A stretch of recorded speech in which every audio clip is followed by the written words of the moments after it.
É tão bom poder adorar o nome de Deus numa manhã, como povo de Deus, como comunidade, e ver coisas especiais. Eu estou vendo, né? A gente repara, primeira vez que eu estou com vocês num culto. Estivemos em outras oportunidades, falando para casais, mas a mutualidade é muito forte nessa igreja. Vocês prestaram atenção no momento do ofertório, as pequenininhas tentando colocar ali a sua oferta e não alcançavam. Então, a maiorzinha pegou a caixinha, né, do ofertório e abaixou para que elas pudessem participar. Isso é o povo de Deus, não é?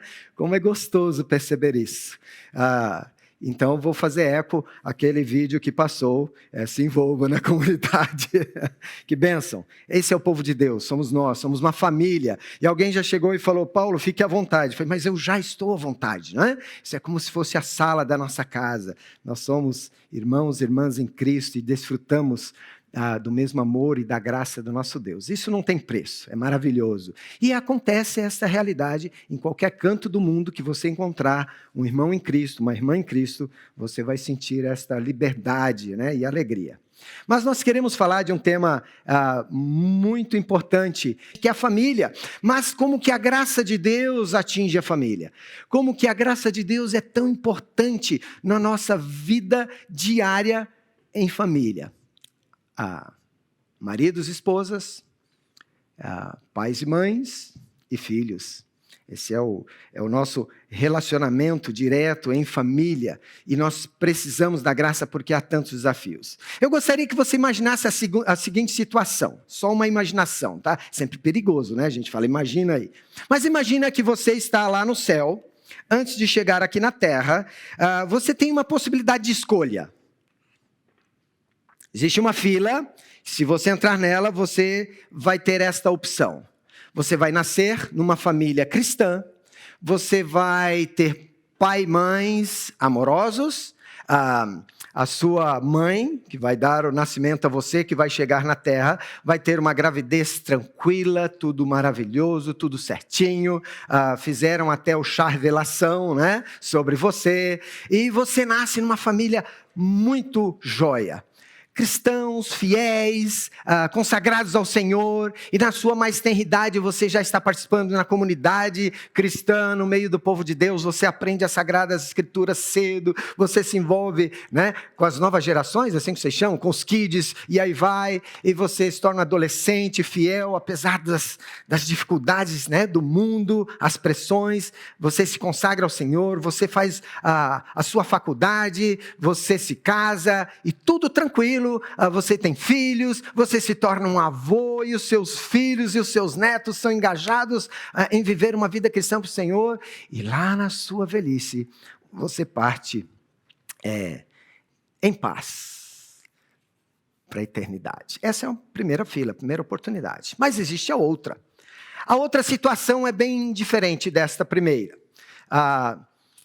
Aonde você chegando aqui, você nasce numa família bem desestruturada, com dificuldades, talvez de pais não cristãos. E você passa tantas dificuldades na sua infância, poderíamos dizer lutas, problemas de relacionamento dentro da casa. Em algum momento você vai conhecer o Senhor Jesus. Aquilo é o grande alívio na sua história de vida aqui na terra, mas as lutas continuam. O sofrimento, talvez problemas de saúde que você fosse encarar. Você se casa com uma pessoa e talvez a mesma situação do lado familiar dela não são cristãos. Então tem o choque, não é? Destas realidades dentro da convivência e do relacionamento familiar. Talvez dentro dessa história tão adversa e difícil, luta com um problema de saúde, talvez os filhos não queiram assumir o mesmo compromisso da fé que tempo atrás você assumiu, e você clama a Deus pelos seus filhos, e eles estão distantes do Senhor, trazem os problemas, as dificuldades.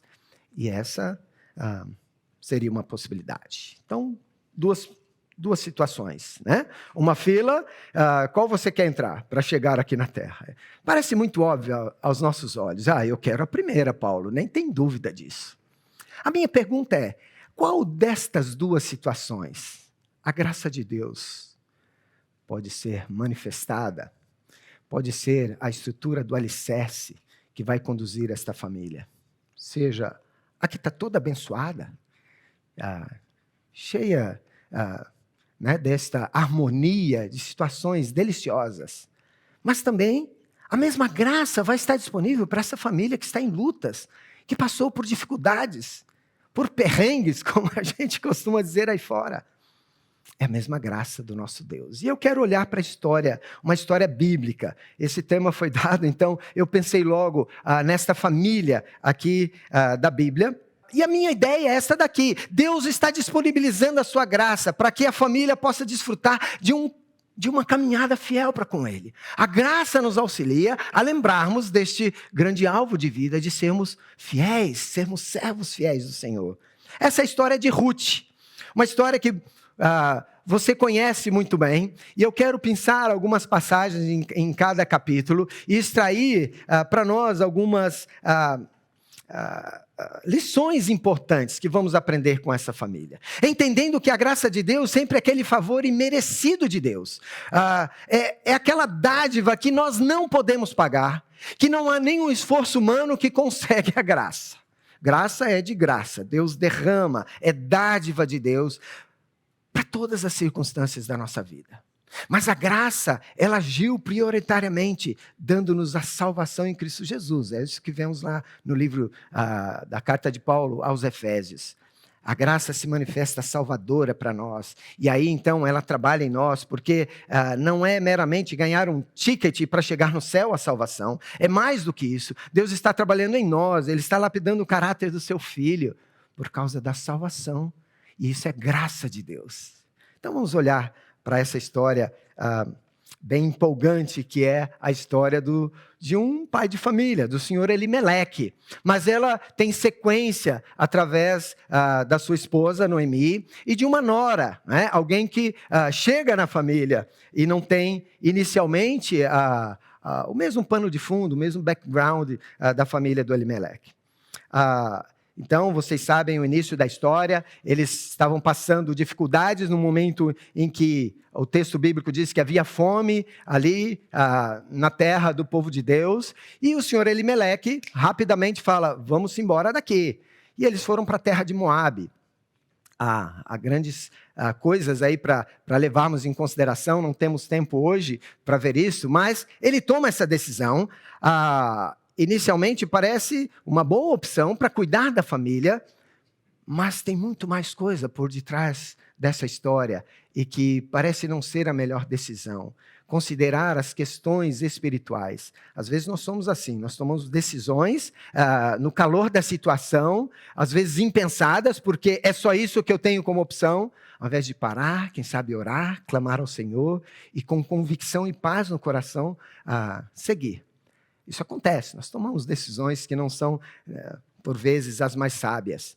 Mas Deus derrama a sua graça e Ele nos restaura, Ele nos traz para junto de si de novo para nos ensinar. E é mais ou menos isso que acontece aqui na história desta família. Então eu quero ler Ruth, o capítulo 1, versículos 15 e 16, que parece mostrar como ponto central do que está acontecendo na história desta família. Então lembrando agora que Ruth é a nora, ela havia se casado com um dos filhos de Elimeleque e Noemi, mas o senhor Elimeleque faleceu, os 2 filhos faleceram e ficaram 2 noras viúvas e a sogra viúva. E então acontece isso. Então Noemi aconselhou, né? Noemi agora tem decidido voltar para a sua terra natal, para a terra onde eles viviam antes, em Belém de Judá. Então Noemi aconselhou, veja, sua cunhada está voltando para o seu povo e para o seu Deus, volte com ela. Ruth, porém, respondeu, não insistas comigo que te deixe e não mais a acompanhe. Aonde fores, irei, e onde ficares, ficarei. O teu povo será o meu povo, e olha que incrível, o teu Deus será o meu Deus. Alguma coisa havia acontecido no coração de Ruth. A graça de Deus traz uma convicção da fé que depositamos no nosso Salvador. No nosso próprio Deus. Nós podemos, e sim, é importante termos elementos racionais para defender a nossa fé, porque ela não é uma fé burra, não é? Ela tem, sim, verdades que podemos confirmar, mas no fim, de fato, é uma decisão pessoal. Ao conhecermos o nosso Deus, o amor dele, depositarmos, e é só a graça de Deus que traz convicção da fé. Porque senão nós vamos querer todas as provas científicas o tempo todo, e nem sempre vamos encontrar. Porque é simplesmente depositar a nossa fé nele e confiar nele. E é somente pela graça que isso é possível. E de alguma forma, me parece que então a Ruth tenha sido influenciada. Quem sabe foi no tempo devocional lá do senhor Elimeleque, em terra estranha, juntando a família para um culto doméstico, que a Ruth acabou ouvindo o Senhor. Nós não sabemos, o texto bíblico não fala, mas de alguma forma, sabendo que eles vieram da outra terra, onde adoram o Deus de Israel, o Deus que tem uma aliança com o seu povo. E no mínimo, ela está demonstrando o seu temor a Deus. E no momento, então, Noemi fala, vou voltar, porque eu vi que o Senhor está cuidando do seu povo.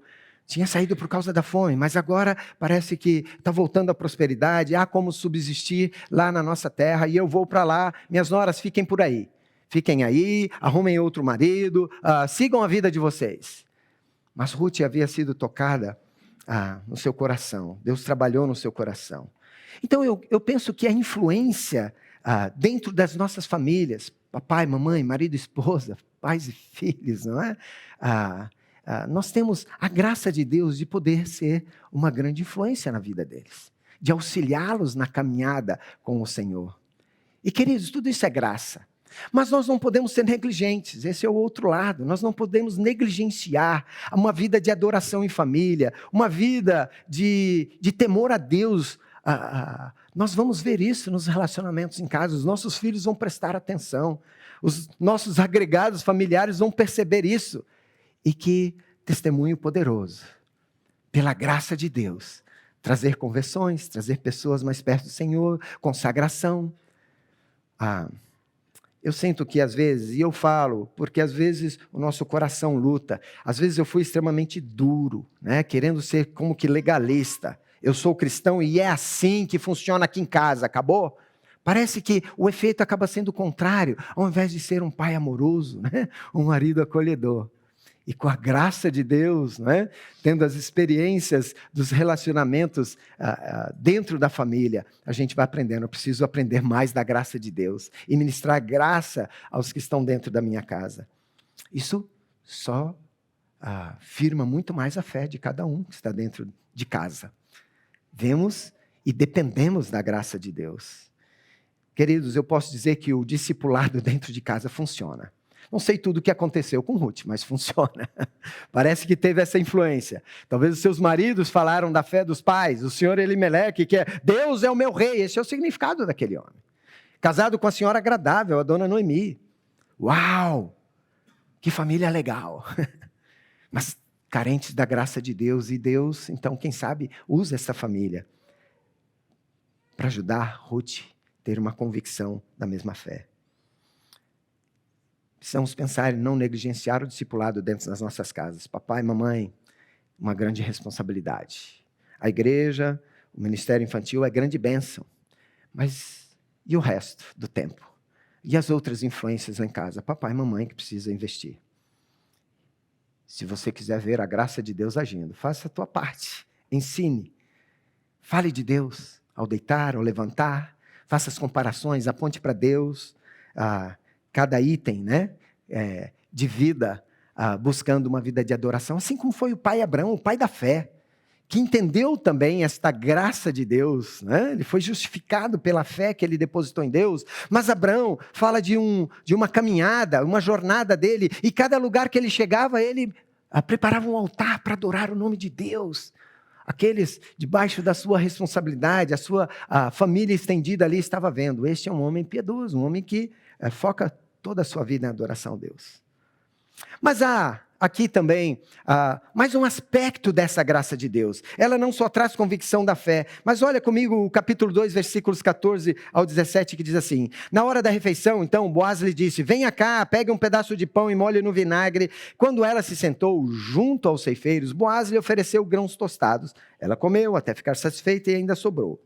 Quando ela se levantou para recolher, Boaz deu estas ordens aos seus servos: mesmo que ela recolha entre os feixes, não a repreendam. Pelo contrário, quando estiverem colhendo, tirem para ela algumas espigas dos feixes e deixem-nas cair, para que ela os recolha e não a impeçam. E assim, Ruth colheu da lavoura até o entardecer e depois debulhou o que tinha juntado, quase uma arroba de cevada. Imagina, naquela cultura, naquele momento, as mulheres que perdiam seus entes queridos e que não têm o chefe da família, o cabeça do lar, o marido, elas estão em situação muito vulnerável, complicada, situação bem difícil, talvez até de perecerem. E essa é a situação de Noemi e Ruth ao voltar para Belém de Judá. Mas Deus, na sua provisão, tinha o que eles chamam do parente remidor. Mas Deus sabia que elas precisariam do pão de cada dia. E aí então, agora nós começamos a olhar para a graça de Deus e ver que esse é o Deus que traz provisão, o nosso Jeová Jiré. Ele trouxe a maior provisão que eu e você precisávamos. A nossa necessidade maior, além do pão de cada dia, era espiritual, e Ele providenciou salvação. Mas Deus sabe que nós precisamos de alguma coisa no estômago. E Ele, por causa da sua graça, vai cuidar de nós. Aliás, o Senhor Jesus ensinou isso para nós, no seu sermão das bem-aventuranças, depois ali o sermão do monte. Não andem ansiosos de coisa alguma. Deus sabe que você precisa de se alimentar e de se vestir. Queridos, se eu aprender a depender dessa graça, eu consigo ter uma caminhada de fidelidade para com meu Deus, porque eu aprendo que não é com o meu braço, não é com a minha força. Eu tenho responsabilidade, eu tenho que acordar segunda cedo, e ir para a batalha e assumir as responsabilidades, e Deus, com a sua graça, Ele vai cuidando de você e da sua família. Isso então acontece com Noemi e com Ruth, a provisão do alimento. Lembro-me da história de um casal de missionários, 3 filhinhas, e reunido ao redor da mesa. Então, quem vai orar? A pequenininha falou: eu olo. Desse jeito, né? E você já viu, prestou atenção em oração de criança? Obrigado, papai do céu. Aí ele fala o nome de cada coisa que está na mesa. E o último item que estava ali: obrigado pelo bifinho que o papai do céu fez e a mamãe só fritou. Que entendimento da graça de Deus, da provisão dele, não é verdade? Isso edifica, isso é tão bom, não é? Sabermos que tudo que temos, tudo que é provisão para a nossa subsistência, vem das mãos de Deus, queridos. Deus dá saúde para você trabalhar, Deus dá as condições, Ele abre a porta naquele trabalho, naquele emprego, aquela posição. É tudo graça de Deus, nós temos que nos reportar a isso e adorá-lo, porque Deus é bondoso para com seus filhos. Eu entendo que precisamos muitas vezes trabalhar no nosso coração com um item bíblico que se chama contentamento. Me parece que às vezes nós desprezamos a graça de Deus e não aprendendo a ser contentes, como a Bíblia nos pede. O apóstolo Paulo vai falar isso lá na carta que ele escreve para Timóteo, no capítulo 6, versículo 8. Ele diz: olha, se vocês tiverem o que comer e a provisão, né, de roupas, vocês devem estar contentes.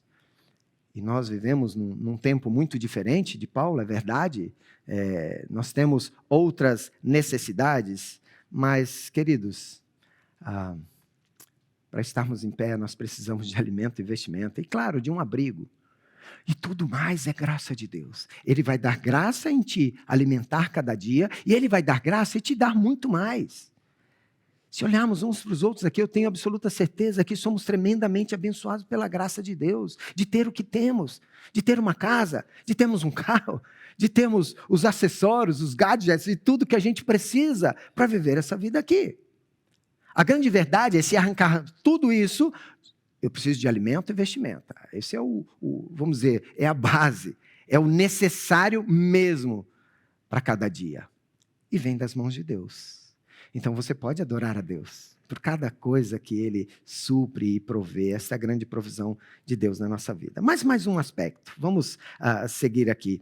O capítulo 3, versículos 9, e aí eu pulo para o 12 e 13, diz assim, olha só. Agora eu encontro de Boaz com Ruth, e ele pergunta, quem é você? Perguntou ele, sou sua serva, Ruth, disse ela. Estenda a sua capa sobre a sua serva, pois o Senhor é o resgatador. É verdade que eu sou o resgatador, mas há um outro que é parente mais próximo do que eu.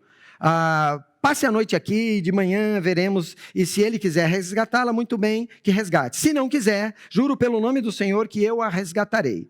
Deita-se aqui até amanhã.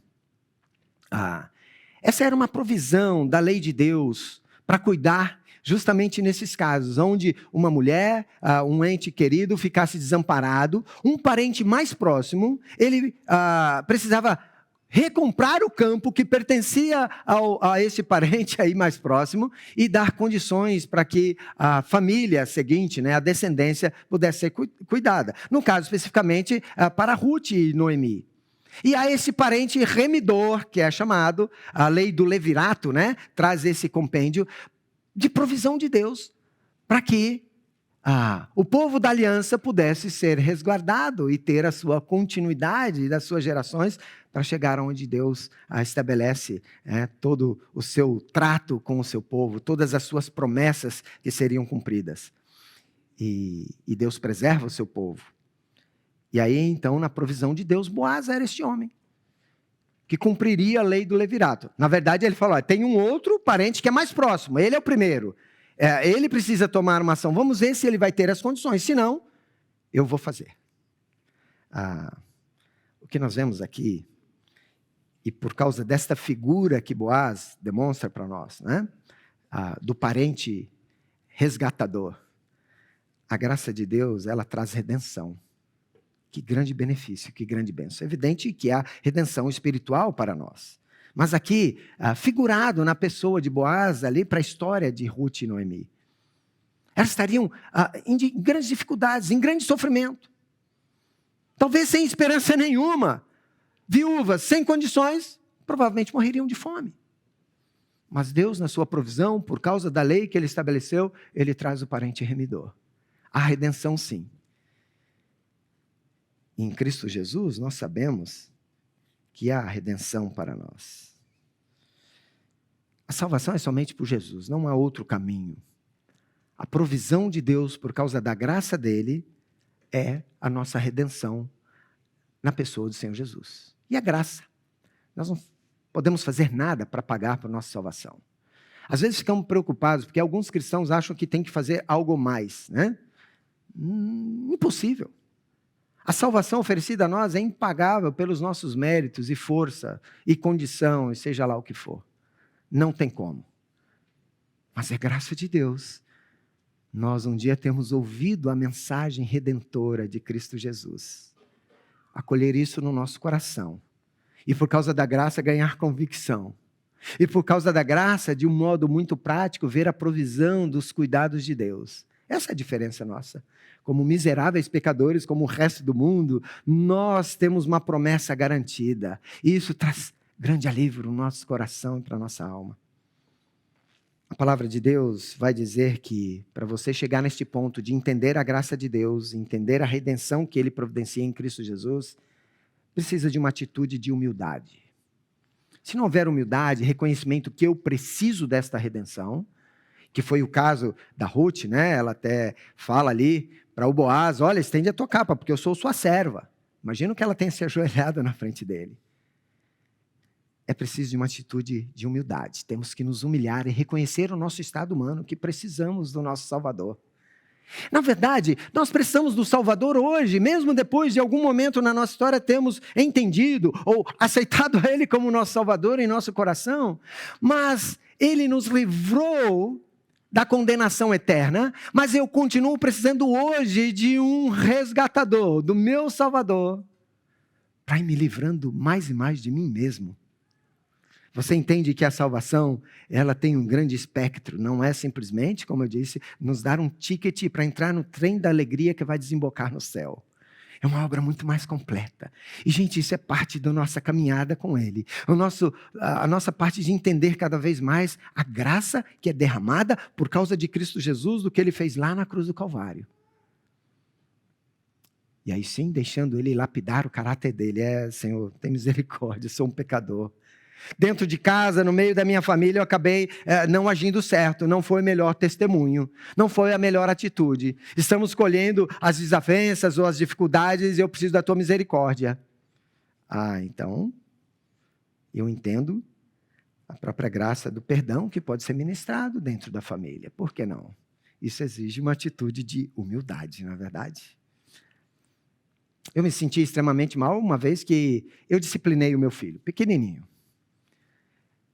Eu vou resumir a história, ela é um pouquinho grande, mas eu disciplinei o filho errado. Cheguei em casa, no meio daquela situação, pronto, o sacerdote do lar chegou, falei com a Dulce, chá comigo. Peguei na mão do menino, fui para o quarto, né? Aquela conversa bem séria e voltei, resolvido, Dulce. Então, lembra que eu te chamei? Eu falei, não, mas eu não queria a sua intervenção, porque eu percebi a situação, percebi errado, mas percebi. E quando ela voltou, eu falei, então, ele não fez nada, quem fez foi o outro aqui. Aí nem tive coragem de derramar muito mais graça para o que tinha aprontado, porque eu não tenho condições emocionais de levá-lo agora para uma conversa séria aí, e o trato disciplinar com o pequeno. E eu tive que voltar, contar com a graça de Deus e pedir perdão para o meu filho. Papai errou, filho. Está tudo errado. Não sei o quanto ele entendeu. Eu tinha uns 4 aninhos de idade. Mas é complexo, né? Olha como a graça de Deus é maravilhosa. Queridos, vamos pensar nesse último aspecto aqui, então, da graça de Deus.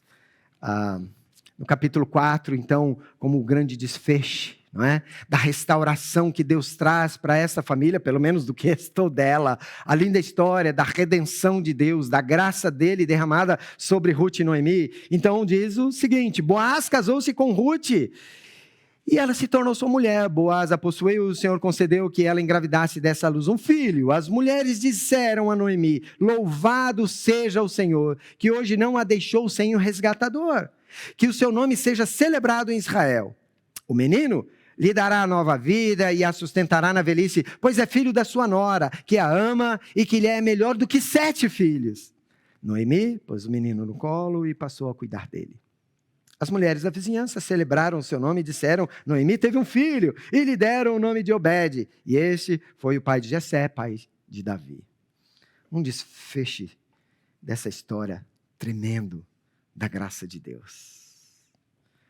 A graça, de fato, que trouxe restauração para Noemi e para Ruth, demonstrada nesse descendente que agora é parte da linhagem do Salvador. Ele foi até Davi aí explicando, né? A família imediata ali. Que está incluído na linhagem do Salvador. Que restauração. Alguém que não tinha possibilidade, 3 viúvas, no caso agora 2, Noemi e Ruth. E o que vai acontecer com essas mulheres? Não sobrou descendente nenhum, mas Deus, na sua graça, cuidou de cada detalhe, do retorno para Belém de Judá, na provisão do alimento, no cuidado, no entendimento que elas precisavam ter da sua fé no Deus de Israel, no Deus da aliança, e agora são presenteadas com graça porque ela tem um filho. Na verdade, o texto está falando que as amigas de Noemi falam, é Noemi que teve um filho. Ele vai ser como filho, é um netinho, mas ele vai ser grande bênção para o cuidado desta mulher que ficou sozinha. Ele será um amparo. E eu posso dizer, como marinheiro de primeira viagem, de quem ganhou um netinho há 6 meses atrás. Nós ficamos muito corujas, e todo mundo fala, é uma sensação muito diferente quando a gente tem os filhos dos nossos filhos. Temos lá o Caleb, tão fofucho, tão lindinho. Estou descobrindo que é pecadorzinho também, né? 6 meses. Mas é graça de Deus, queridos. A graça de Deus na restauração desta família. um coração restaurado com Deus. Se você voltar na história, você vai ver que, num momento lá atrás, Noemi fala: não me chamem Noemi, me chamem de Mara, eu estou amarga, a situação trouxe os seus reveses, as dificuldades da vida, olha, meu marido morreu, meus filhos morreram, estou eu sozinha. E ela aponta o dedo para cima, porque no fim, nas nossas reclamações, murmurações, a gente está sempre apontando o dedo para Deus. Não é justo, mas Deus, ainda sendo gracioso, queria trabalhar com o coração de Noemi. E agora, neste final, a gente vê a grande alegria desta mulher completamente restaurada no seu íntimo. As mulheres voltam a chamá-la de Noemi, a senhora agradável. Agora está tudo bem. Ela entendeu a graça, a provisão, o cuidado de Deus sobre ela. Que grande testemunho de fé. Meus queridos, eu aprendo que Deus não se cansa de novos começos. Nós já ouvimos essa frase em algum momento. Dentro do seio familiar, das dificuldades, das lutas que temos, Deus está disposto a trazer a restauração. Está lá, ali disponível. Eu preciso buscar esses elementos da restauração. Às vezes nós nem sabemos, então busque ajuda, busque aconselhamento.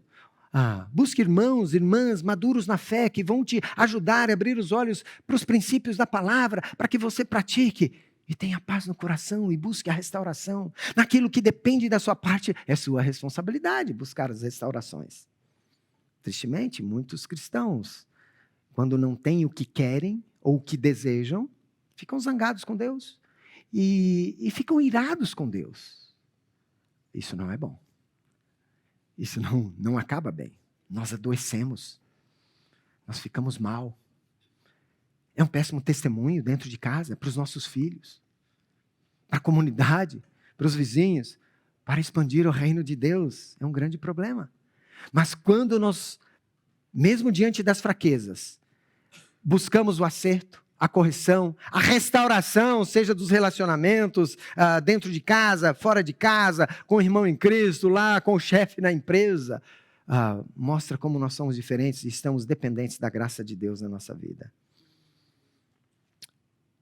Novamente, temos que pensar no perdão, que é parte essencial, né? Este olhinho da engrenagem que faz nos entender mais e mais da graça de Deus. Quão miserável pecador, quão grande perdão eu já recebi, e é isso que Paulo ensina aos Efésios. O mesmo perdão que você recebeu em Cristo Jesus, aprenda a liberar perdão, para que você não guarde amargura, para que você viva uma vida de caminhada fiel para com Deus. E você vai ver o que é possível acontecer após uma humilhação, um pedido de perdão e a restauração dos relacionamentos. Muitos casais, às vezes com intrigas, com dificuldades, com as suas demandas, quedas de braço. E, queridos, só o perdão para restaurar, que é provido pela graça de Jesus. A morte dele lá na cruz, né? Está ali esse benefício. Queridos, eu tenho algumas perguntas, eu gosto sempre de fazer isso. Não pegue todas as perguntas como aplicação para o teu coração, para você levar e pensar durante essa semana. Pegue uma, tudo bem, não tem problema, quer tirar foto, quer gravar a sua pergunta aí, para você responder no seu íntimo, no seu coração. Pensando nessa história, não é, de Ruth, Noemi, Boaz, entendendo este final, né, do cuidado e como se fosse brindar grandemente esta graça de Deus, a restauração desta família. Entendendo que Deus está disponibilizando a sua graça, nós não podemos desperdiçá-la, para que a família possa desfrutar de uma caminhada fiel com Ele. Então, responda no teu coração, a sua fé está firmemente alicerçada em Cristo para ser uma influência no seio familiar? Isso aconteceu lá na história de Elimeleque. Eu preciso voltar à minha responsabilidade. Eu não posso ser passivo com a minha fé. Eu não posso ser negligente com as minhas responsabilidades e o papel que Deus tem dentro do seio familiar. Uma segunda pergunta, quem sabe você quer responder essa no seu íntimo.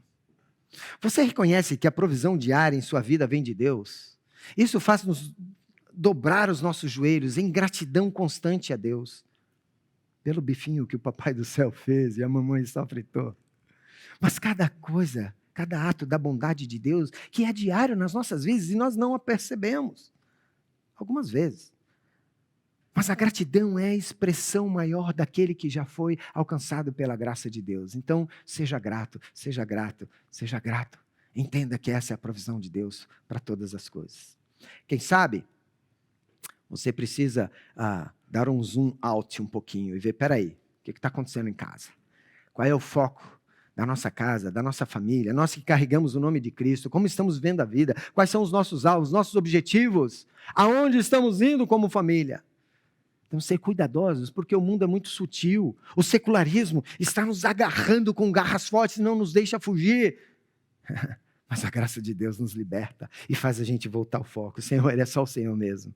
A nossa vida de adoração, nosso comprometimento com a igreja do Senhor Jesus, com a comunidade, é isso aqui que importa. E finalmente, quando há desgaste no relacionamento familiar, você reconhece os recursos da graça de Deus para restaurar estes relacionamentos?